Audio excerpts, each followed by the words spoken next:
DJ Ferris. The Chicago, nigga. It's the real one. Hit me. Only one is pulling shit the fuck up. Get a sports talk. Talk about it. My favorite former Steeler is with us this morning. Ryan Clark is here today. Dan Orlovsky is ready to go, and Jeff Darlington is here as well. But RC, I'll start with you. You rolled with Big Ben to a Super Bowl. What are your expectations for him at 38 coming off the injury? My expectations are that Ben can play extremely well. You look at Washington, Johnson, Smith-Schuster on the outside. And also this defense that Coach Tomlin told me himself. He said, I got the same feeling walking into stadiums that I had when you played, RC. And if you remember those defenses, they carried the Pittsburgh Steelers during that time. And so Big Ben has weapons on the outside. He has a good offensive line. And last he was healthy, we watched him throw for the most yards he ever had in his career. But they aren't going to be depending on Big Ben as they've been for the last decade. So he has to go out there and play well, play smart, but he doesn't have to carry the team. I'm expecting big things from him and the Pittsburgh Steelers in this season. Yeah, Dan, people forget, I think, that Roethlisberger led the league in yardage 2 years ago, then only plays the very beginning of last season. What do you see happening? Yeah, Big Ben's going to play really well. RC mentioned last year, and even Big Ben himself has mentioned, this is the best his arm has felt in years. And I know this is a conversation about Big Ben, but it's not about him for me. This is about Juju Smith-Schuster, because the reality is this. For Big Ben to... It's going to be a slow process for him. At the age of 38, coming off that elbow injury, like he's going to have a low rust. He's going to be a little shaky. But then he gonna get it going. But he need Juju to be that number one guy. Juju seen last season how it was to be a number one option. It was different when he was a number two opposite Antonio Brown. It was a difference. He had a breakout year. And I think he went to the Pro Bowl that year. And he seen the big difference. When you're the number one guy, you get a different tension. He ain't know how to handle that. But at the same time, he was missing Big Ben. I feel like Big Ben is going to help him have a big difference this season because he back now. Like last season, Juju had his first taste of number one because he had the number two and the number three quarterback throwing him the football. So it's going to be a big difference with Big Ben. I feel like Big Ben going to be the same guy this season. You know, it depends on how he feel when the pass rush come towards him with that elbow. It's going to be a slow process for him, but I feel like he's going to be still the same.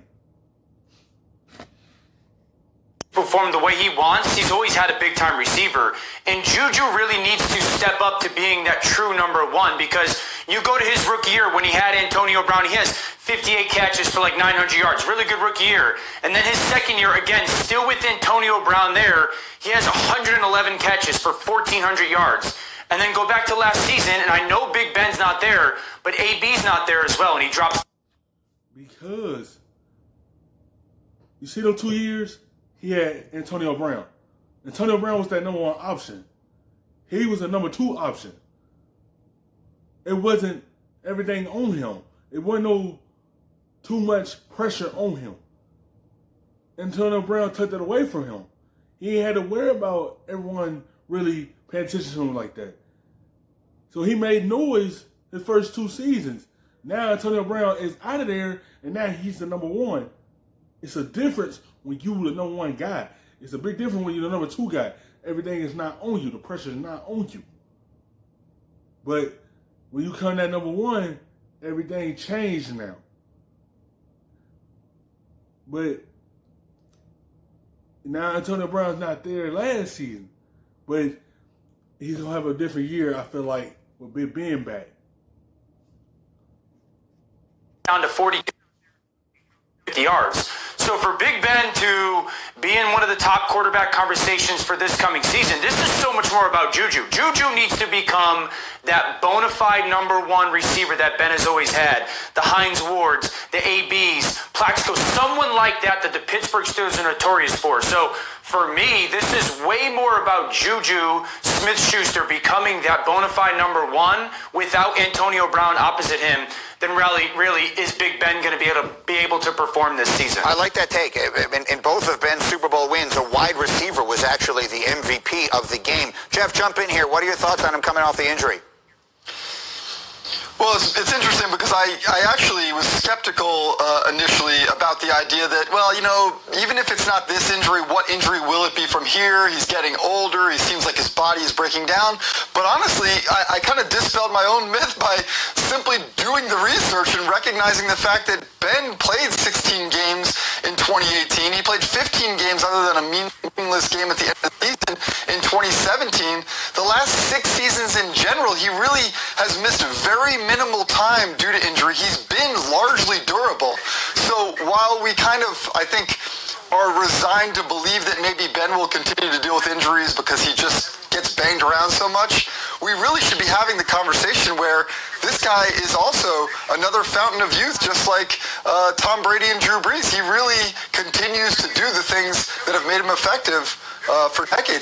If those guys are the example, then yes, he still has plenty of time. So, RC, we look at a division last year where the Ravens had just a magical year. Everything came together perfectly, and they were, during the regular season, the best team in football. But the Steelers stayed in playoff contention right to the end with probably the worst quarterback situation of any team in the league.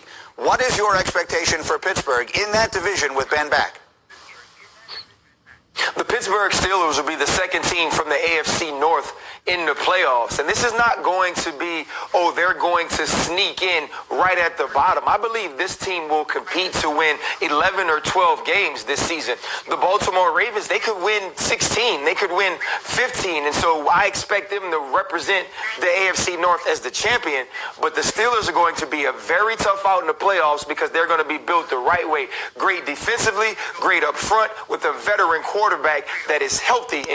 Yes, now Big Ben healthy. It's a big difference for Pittsburgh. He make a lot difference for them. Like, he helped them get back to the top of the division because what he brings to the table for them. Without him, they is a different team. They is a struggling team.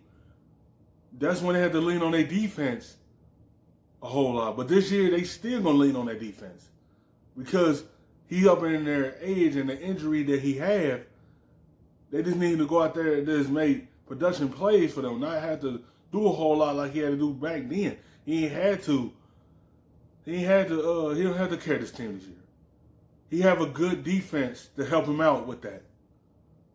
It depends on how his weapons is on the outside to help him impact the game for Pittsburgh. Because they don't have to worry about a whole lot now that he's back in the lineup. He made them a better team when he on the field. 2020. There could be 7 teams in the playoffs this year. If there had been last year, the Steelers would actually have made it. They would have been 7th. Dan, you going to pick them to win the division? Yeah. I'm not picking them to win the division just yet. That is still Baltimore, but you can book it like RC said that they will be in the playoffs. But if it gets to January 1 next year and the Steelers do win the division, I will not be shocked. And let me tell everyone why. The Baltimore Ravens are losing arguably, at worst, their second best player, and that's Marshall Yonder, their offensive guard. Marshall Yonder, in his 2 years with Lamar Jackson, gave up 2 sacks to Lamar. Running behind him, they average almost 7 yards per carry. So they're losing, at worst, their second best player, and the Steelers are gaining their best player in their Hall of Fame quarterback, Ben Roethlisberger. So I will not be shocked in the least bit if Pittsburgh wins the division. They're both going to be in the playoffs, but right now the Ravens are still the favorite because they've got that quarterback. And you know what I've been saying, though, for the last month. Don't overlook the Cleveland Browns. These are not last year's Cleveland Browns or any of the last 30 years Cleveland Browns. We'll find out. All right, T-Mobile and Sprint are joining